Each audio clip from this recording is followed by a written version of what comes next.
हाँ guys, welcome back to my channel. Guys, इस lockdown से पहले मैं कुछ ऐसा दिखता था और आप अभी देख सकते हैं कि मैं कैसा दिख रहा हूँ। तो ऑब्वियसली इन 4 से 5 महीने का जो गैप मिला है उस दौरान मैंने बहुत ज़्यादा मसल लॉस किया है और साथ में मैंने थोड़ा सा फैट भी गेन कर लिया है।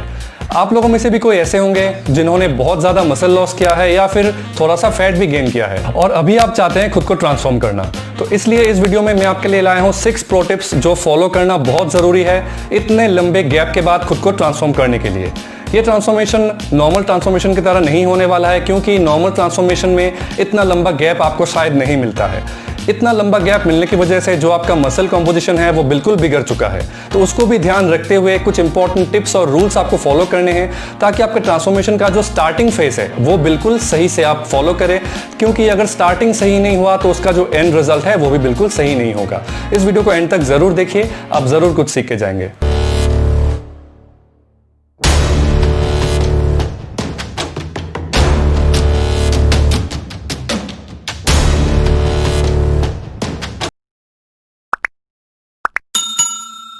हाँ गाइस, वेलकम बैक।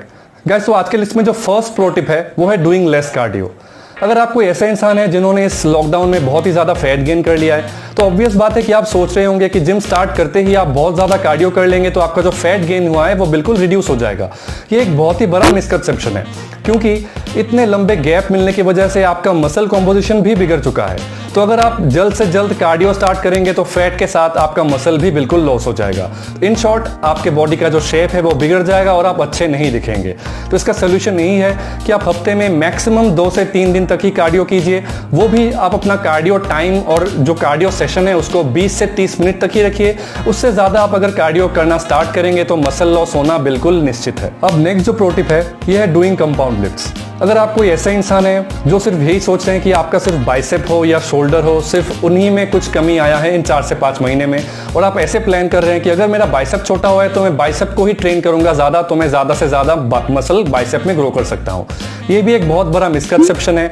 आप अपने मसल कॉम्पोजिशन को बिना ठीक किए कोई भी मसल पार्ट को ईजिली ग्रो नहीं कर सकते, और मसल कॉम्पोजिशन तभी ठीक होता है जब हम लोग कंपाउंड मूवमेंट्स या कंपाउंड लिफ्ट ज़्यादा से ज़्यादा करते हैं। तो सिर्फ स्टार्टिंग के 15 दिन के लिए मैं कह रहा हूँ आप आइसोलेशन मूवमेंट्स में फोकस नहीं करके अगर आप सिर्फ कंपाउंड लिफ्ट में फोकस करेंगे तो आपका मसल में स्ट्रेंथ भी जल्दी बढ़ेगा और आपका मसल कॉम्पोजिशन भी बिल्ड होना स्टार्ट हो जाएगा। उसके बाद आप आइसोलेशन मूवमेंट स्टार्ट कर सकते हैं तो वहां आपको फायदा मिलना भी स्टार्ट हो जाएगा। अब नेक्स्ट जो प्रो टिप है ये है ट्रेनिंग डबल पार्ट्स। अगर आप जिम स्टार्ट होते ही किसी एक ही पार्ट में आप फोकस कर रहे हैं एक दिन में और आप 6, 7 या 8 एक्सरसाइजेस सिर्फ उसी पार्ट के लिए लगा रहे हैं तो आप इन शॉर्ट उस मसल को, उस पार्ट को ओवर ट्रेन कर रहे हैं, ओवर एग्जॉस्ट कर रहे हैं और उसका भी रिजल्ट है मसल लॉस। तो इससे बचने के लिए आप एक काम कर सकते हैं, आप 2 पार्ट्स को एक ही दिन में ट्रेन कर सकते हैं ताकि दोनों में ही मीडियम अटेंशन मिले, कोई भी पार्ट आपका ओवर ट्रेन ना हो। इसका बहुत बड़ा रीजन ये है कि अभी इस स्टेज पे अगर आपका मसल लॉस होना स्टार्ट हो गया तो उसको रिबिल्ड करने में और ट्रांसफॉर्मेशन को खत्म करने में बहुत ही ज्यादा टाइम लग जाएगा। और यहाँ पे मैं और एक चीज बताना चाहूंगा कि बहुत ही जल्द मैं इस चैनल पे एक ट्रांसफॉर्मेशन सीरीज स्टार्ट करने वाला हूं जहां पे मैं आपको सिखाने वाला हूं, समझाने वाला हूं कैसे 2 से 3 महीने के अंदर आप अपने आप को ट्रांसफॉर्म कर सकते हैं, कैसे ट्रांसफॉर्मेशन के दौरान वीकली आपको डाइट चेंज करना पड़ता है, कैसे वीकली आपको वर्कआउट चेंज करना पड़ता है। वो सभी इंफॉर्मेशन आपको इस चैनल पे मिलने वाले हैं बहुत जल्द। तो अगर आप नहीं चाहते कि वो वीडियोस आप मिस करें तो मेरे चैनल पे सब्सक्राइब बटन जो है इसको जरूर क्लिक कीजिए और साथ में बेल आइकन भी क्लिक कीजिए, क्योंकि मैं बहुत जल्द खुद को ट्रांसफॉर्म करने वाला हूं और खुद को ट्रांसफॉर्म करते हुए मैं वो सारे इंफॉर्मेशन, सारे वीडियोस इस चैनल पे अपलोड करने वाला हूं। तो उससे देख के, उससे समझ के आप खुद भी अपने आप को ट्रांसफॉर्म कर सकते हैं। अब नेक्स्ट जो प्रो टिप है ये है नॉट डूइंग हाई रेप्स। अगर आप सोच रहे हैं कि जिम स्टार्ट होते ही आप मसल पंप के लिए बहुत ही ज्यादा हाई रेप्स लगाना स्टार्ट कर देंगे, जैसे 15, 20 या 25 रेप, तो इसमें आपका जो जॉइंट्स है उसमें बहुत ही बड़ा स्ट्रेस और बहुत ज्यादा रिस्क आ सकता है, क्योंकि 4 से 5 महीने का जो गैप आपको मिला है उसमें आपके जॉइंट्स भी बिल्कुल पहले की तरह एक्टिव नहीं थे।